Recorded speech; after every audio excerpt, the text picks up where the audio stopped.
They cut my fiber optic line without warning, so I shut down every smart home in their subdivision for a month. I was in the middle of a critical video call with a client in Tokyo when my screen went black, internet dead, phone service gone, my entire home office offline.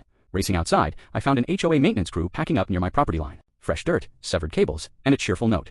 Utility reorganization per HOA guidelines. Reorganization, they'd cut my dedicated fiber line that I'd paid $3,000 to install. The one that ran my consulting business. The one that had nothing to do with their pristine Meadowbrook estates. For 10 years, I'd worked from this house, a modest ranch on 5 acres that my father left me. Then Meadowbrook Estates arrived, surrounding my land with their smart homes, Tesla chargers, and automated everything. The HOA president, Marcus Chen, lived in their flagship home of the future. Everything from his doorbell to his toilet was internet connected. He'd been pressuring me to sell so they could build their community center where my workshop stood. When I refused, apparently they decided to make my life difficult. I drove straight to Marcus's house. He answered through his video doorbell, not even opening the door. The cables were a safety hazard, he said. Our landscapers needed clear access.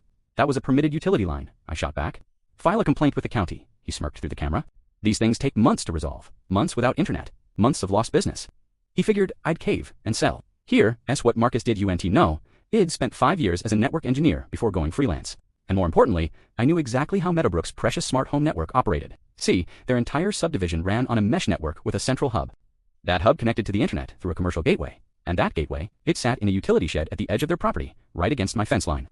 The shed was on their land, but the main power feed came from a transformer on my property, an old easement from before their development.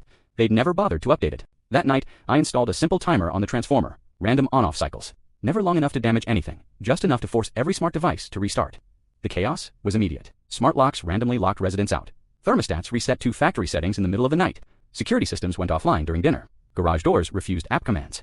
Within 3 days, Meadowbrook Estates turned into a tech support nightmare. Residents couldn't figure out why their $500,000 smart homes had become so dumb. Marcus called an emergency HOA meeting. They hired IT consultants, network specialists, even flew in technicians from device manufacturers. Nobody could figure out the intermittent connectivity issues. Week 2, Amazon deliveries piled up because smart doorbells weren't working. A resident got stuck in their bathroom when the smart lock glitched. The community Tesla chargers kept resetting mid-charge. Week 3, property values started dropping. 2 home sales fell through when buyers saw the smart home features failing. The local news picked up the story. Smart subdivision becomes digital disaster.